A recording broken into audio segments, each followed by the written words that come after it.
This is American Gothic, perhaps one of the most famous paintings in America.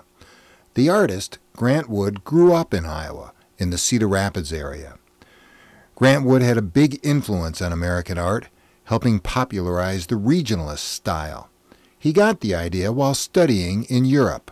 He came back and said, you know what, we have awesome things here. We should be painting rolling hills and haystacks and barns, and we should be painting our life, what we see around us. And so he began this movement, and the art colony was to teach artists how to paint what they saw and to paint from their own backyard. Grant Wood was at the height of his fame then, during the height of the Great Depression. That's when he and some friends started the Stone City Art Colony in 1932 to spread the regionalist style. More than 90 students attended that first summer of classes, paying $7.50 per week. One of those students was Isabel Scherer. Isabel was visiting Davenport's Municipal Art Gallery long before it became the Figge, when she heard about the art colony. Even though Isabel earned only $15 a week as a receptionist in a doctor's office, she enrolled.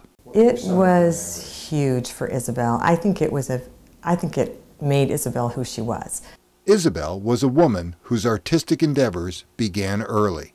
One of her first art projects began on a family outing.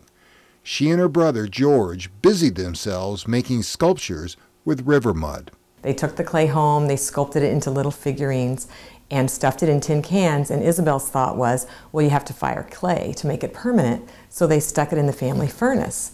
And her father found it and was not too happy with Isabel, but she didn't let that keep her back, obviously. She continued on to be a great sculptor. Another student at the Stone City Art Colony was DeWitt, Iowa native John Bloom. John, too, had begun creating art at a young age. He used to exhibit his artwork at the Iowa State Fair in Des Moines. And in 1932, he won first place in the art fair with a sculpture named The Wrestlers. And Grant Wood was the judge. So Grant Wood invited John Bloom to the art colony. But John didn't have enough money for tuition. Still, Grant Wood admired John's talent and wanted him there. He used to say that Grant Wood told him that he was a much better artist at painting people and drawing people than he was. So Grant Wood told John he could work as a groundskeeper and attend the art colony for free. That helped John's art and his love life, because that's where he met Isabel Scherer. Isabel was sculpting on the porch of the women's residence, and John had to sweep her shavings off the porch. He teased her that she was making quite a mess for him. Both John and Isabel fondly remembered their time at Stone City. It led to a life of art and eventually a life together.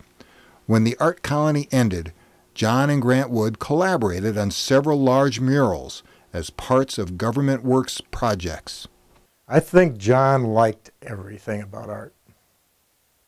You could put a pencil in his hand and he would start sketching. With the murals completed, John came to Davenport, and he and Isabel were married. Their first home was the old Masonic Temple in downtown Davenport. It had a very large room that the two artists made into a studio, half for Isabel and half for John. Early on, John dreamed of making art a way of life. It wasn't very long after that I discovered you couldn't make a living at it. There's a couple-year interval where I was working part-time and painting part-time. It was a busy life, good way to spend it. I wish John would have painted more after he graduated from, after he worked with Grant. But of course, back then everybody needed work, and John went to work for advertising companies. Isabel stayed home and kept house. She also kept making art, giving art lessons, and by the 1950s, she was teaching art to a much wider audience with her TV show on WOC, Let's Make Believe. The first half of the show, she would tell a little story using little puppets and sculptures that she made and a little set that she painted. And the second half of the show, she would demonstrate an art lesson for the kids. For the Blooms, art was a way of seeing the world. They saw the beauty in everyday things. No matter how busy they got with children and with work, they never stopped creating art, John displaying his vision in his carvings and paintings. He'd love to pick up a brush and to see him paint and dab. You know, the Shocking Oats is a good example. The whole area of the wheat behind the, in the painting, he would work for hours on just the tops of the wheat. And Isabel continued sculpting. She had loved shaping and molding mud as a child, and this early passion continued all her adult life. John and Isabel didn't have to travel far to find inspiration. John would often go tromping through the woods to find a good block of wood to carve, or he'd take a walk along the river to study the boats, the water, and the people. Or his imagination would be stirred by the area's farmers, their lives, and their animals. Even though he was working full-time, it didn't stop John and his desire to create. On weekends, he kept filling sketchbooks. I'm a people watcher. I just would draw sketches and then later put them together. This was a scene at St. Joseph's in DeWitt. The women hadn't seen each other for a week, so they stopped to talk right in the doorway. Well, he had some large bodies in a lot of his works. This, for example, this one here, this is John coming out of the church. And he used to tell Grant Wood that you couldn't get out of church fast enough because of... For her inspiration, all Isabel had to do was look at the children bustling about. Or she'd glance out her window and gaze at the wonder of nature in her own backyard, loving even the everyday sight of the squirrels. She sculpted animals around her. She sculpted what she knew and what she saw.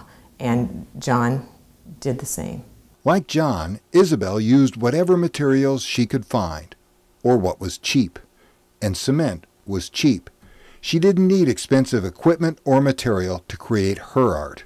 She would recycle everything. She could take windshield glass, break it up into little pieces, and melt it in the kiln, and they become little gems to use as eyes or ornamentation in her sculptures. Because Isabel made molds in which to cast the concrete, she had to keep her designs simple. That simplicity became the key to the beauty of Isabel's art. She was able to make simple, uncomplicated lines say so much. As she got older, Isabel sold her very successful art business because she wanted to get back to creating art, the side of her life she loved more than her business side. John and Isabel Bloom spent a lifetime seeing beauty in everyday things, in the life and the objects around them. They used everyday materials to bring that art to us and to future generations. And even when they were busy as young parents and then way past retirement age, Isabel was still sculpting and John was still painting. They never lost their passion for creating art, a passion they developed when they were young and that lasted a lifetime.